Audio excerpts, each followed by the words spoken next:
आज हम मुकद्दस मत्ती की अंजील उसका दूसरा बाब और उसकी आयात 13 और 14 पर ध्यानो ज्ञान करेंगे।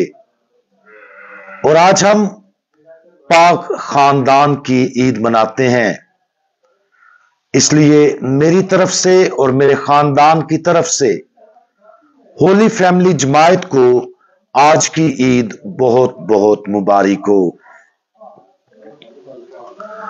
जब वो रवाना हो गए तो देखो, खुदावंद के एक फरिश्ते ने यूसुफ को ख्वाब में दिखाई देकर कहा, उठ बच्चे और उसकी मां को साथ लेकर मिस्र को भाग जा और वहां रह जब तक कि मैं तुझे ना कहूं, क्योंकि ऐसा होगा कि हेरोदीस बच्चे को ढूंढेगा ताकि उसे हलाक करे। तब वो उठकर रात ही को बच्चे और उसकी मां को साथ लेकर मिस्र को रवाना हो गया।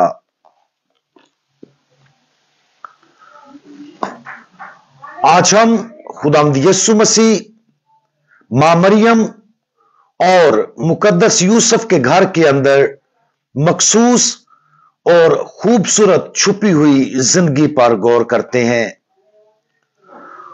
उनकी रोजमर्रा की जिंदगी उस वक्त के दूसरे खानदानों से बहुत से तरीकों से मिलती जुलती होगी, लेकिन दूसरे तरीकों से उनके साथ गुजरी जिंदगी मुकम्मल तौर पर मुनफरद है और तमाम खानदानों के लिए एक बेहतरीन नमूना फराहम करती है। खुदा की मुहाफ़ज़त और मंसूबे के मुताबिक खुदावंद यीशु, मां मरियम और मुकद्दस यूसुफ की जिंदगी के बारे में बाइबल मुकद्दस में बहुत कम बात की गई है। खुदावंद यीशु मसीह की पैदाइश, हैकल में नजर किया जाना, मिस्र की तरफ हिजरत और 12 साल की उम्र में हैकल में खुदावंद यीशु मसीह की तलाश के बारे में पढ़ा है, लेकिन उनकी एक साथ जिंदगी की इन कहानियों के अलावा हम बहुत कम जानते हैं। ताहम आज की अंजील मुकद्दस हमें गौर करने के लायक कुछ बसीरत फराहम करती है। अगरचे ये खुदावंद यीशु मसीह के हैकल में पेश किए जाने के हवाले से है, लेकिन इसका इतलाक उनकी जिंदगी के तमाम पहलुओं पर एक साथ होना भी समझा जाना चाहिए। हमारी इनफरादी जिंदगियों की तरह हमारी खानदानी जिंदगी भी खुदावंद के कवानीन के मुताबिक होनी चाहिए। खानदानी जिंदगी के बारे में खुदावंद का बुनियादी कानून यह है कि उसे उसी इत्तेहाद और मोहब्बत के इश्तराक में शरीक होना चाहिए जो पाक तसलीस की जिंदगी में पाया जाता है। पाक तसलीस का हर फर्द दूसरे के लिए कामिल एहतराम रखता, एक दूसरे को अपना आप बेलोस देता और हर एक को उनकी कामलियत के साथ कबूल करता है। यह उनकी मोहब्बत है जो उन्हें एक बनाती है और उन्हें इस काबिल बनाती है कि वो खुदाई हस्तियों के इश्तराक के तौर पर कामिल हम आहंगी के साथ काम करें। अगरचे मुकद्दस यूसुफ अपनी फितरत में बेऐब नहीं था, लेकिन मोहब्बत का कमाल उसके इलाही बेटे और उसकी बेऐब बीवी में था। उनकी कामिल मोहब्बत का यह जबरदस्त तोहफा उसे रोजाना उनकी जिंदगी के कमाल की तरफ खींच लाता। आज हम अपने करीबी रिश्तों पर गौर करें।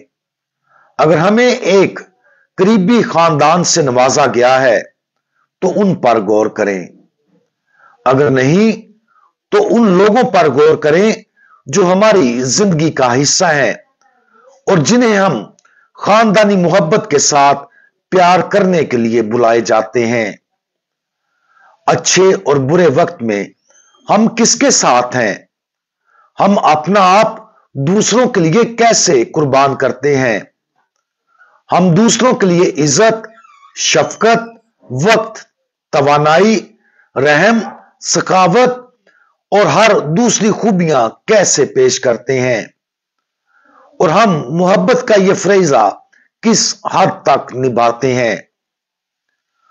आज इस हकीकत पर गौर करें कि खुदा चाहता है कि हम ना सिर्फ पाक तसलीस के साथ बल्कि अपने आसपास के लोगों के साथ और खास तौर पर अपने खानदान के साथ जिंदगी के इश्तराक में शरीक हों।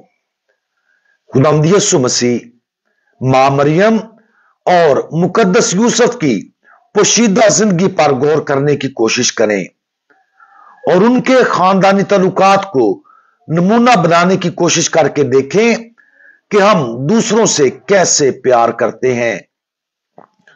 खुदा करे कि उनकी कामिल मोहब्बत हम सब के लिए नमूना हो। हम दुआ मांगे। खुदावंद हमें उस जिंदगी, मोहब्बत और मेल जोल की तरफ मुतवज्जा करें जो आपने अपनी बेऐब मां और मुकद्दस यूसुफ के साथ गुजारी। हम अपना आप, अपना खानदान और उन तमाम लोगों को आपको पेश करते हैं जिनके साथ हमें खुसूसी मोहब्बत करने के लिए बुलाया गया है। हम अपने तमाम रिश्तों में आपकी खानदानी मोहब्बत और जिंदगी की पैरवी करें। हमारी ये जानने में मदद करें कि हमें कैसे बदलना और बढ़ना है ताकि हम आपकी खानदानी जिंदगी में ज्यादा से ज्यादा हिस्सा ले सकें। खुदावंद यीशु मसीह, हमारा भरोसा आप पर है। आमीन।